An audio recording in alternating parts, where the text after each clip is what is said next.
Hey guys, I'm Bonefoot. Welcome back to Western Game Gallery. The only gallery where the games are from the West? I don't know. That's not the tagline, thank goodness. Last time we started the series off with the awesome Red Dead Revolver. There it is, with his older brother confidently occupying the top of the still very empty top 10 list. But no worries, it's time to add another game into the mix. This time we'll be looking at a game that'll introduce us to a very fun subgenre of Western games. So without further ado, cock your guns and eat your vitamins and let's see what it is.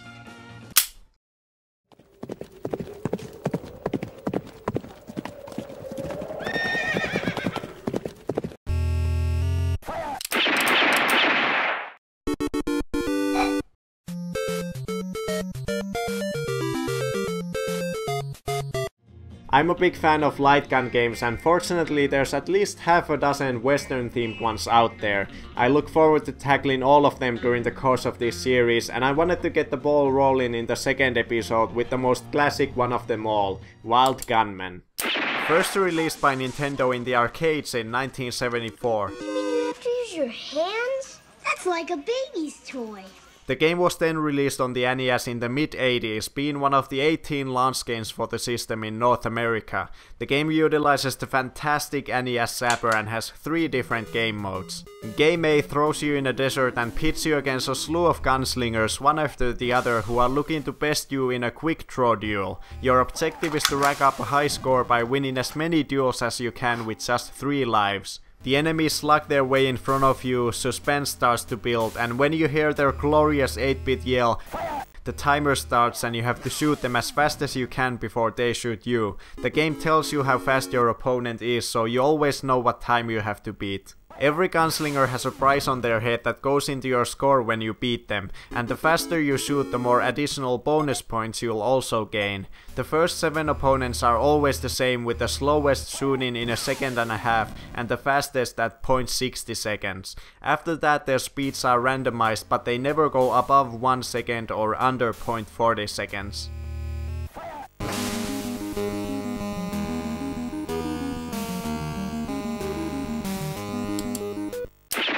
I really like the look of all the cartoony Wild West bad guys and their silly defeat animations. They give the game a lot of character.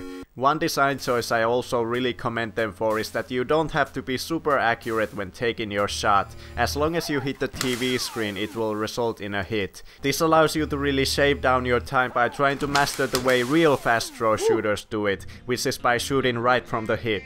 Although from what I've seen, almost no one actually plays the game like this. They just point the zapper at the screen the whole time and pull the trigger when the timer starts. I have something to say to these people. You're cheating, and I don't approve of your cheating ways, cause no game's complete when you cheat. I understand not everyone is as big of a dork as I am and actually has a Western gun belt, but just put the zapper in your pocket or something, that'll do.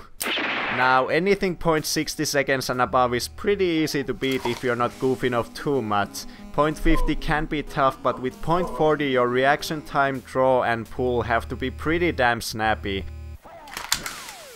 Yes! That was a new record. 0.44.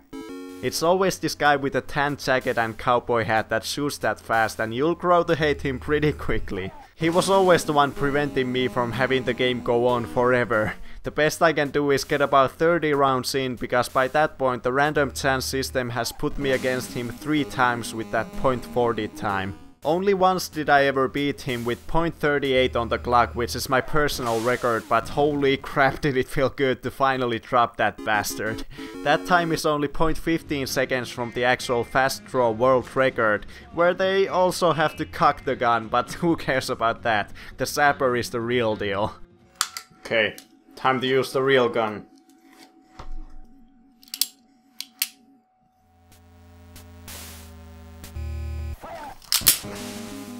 Totally got him. Game B pits you against 2 gunslingers at a time, and there's a few more factors to consider while shooting. The 2 enemies shoot at different times, so you of course want to take out the faster one first, but you can't get too overzealous, because now there's a mechanic where one of the enemies might not yell fire, at which point you're not allowed to shoot him. If you do, you lose a life. The TV screen is split in the middle for each of the opponents, so you also have to be a little more precise with your aim. Having these new variables to think about while trying to react fast makes this mode much tougher. I personally prefer the simplicity of Game A. In Game C, a gang of outlaws are holed up in a saloon, and one after the other they keep popping out of either the door or one of the 4 windows, and you need to shoot them before they shoot you. They attack in waves, and for each wave you have 15 bullets to take care of 10 bad guys. The objective is to get through as many waves as you can while racking up the high score with once again just 3 lives. The longer you survive, the faster the gunman will shoot. I'm not a fan of this mode, it's a bit too generic and boring for me, but I can see why it was smart to include it. If someone doesn't find the fast draws interesting, then surely they should be able to have at least a little bit of fun with this more traditional light gun game mode. Overall, Wild Gunman is an extremely simple but fun little game. You won't get huge amounts of gameplay hours out of it, but breaking it out every once in a while can be a real blast. Using the zapper, it competently simulates one of the most iconic parts of the Wild West days, the duel, and gives you the opportunity to see how you would fare in such a situation. Does Wild Gunman have what it takes to split the family gathering at the top of the list? No, 3rd place it is. And even though I might in the course of this series find 8 more Western games I like more than Wild Gunman, its significance in the genre will never be forgotten.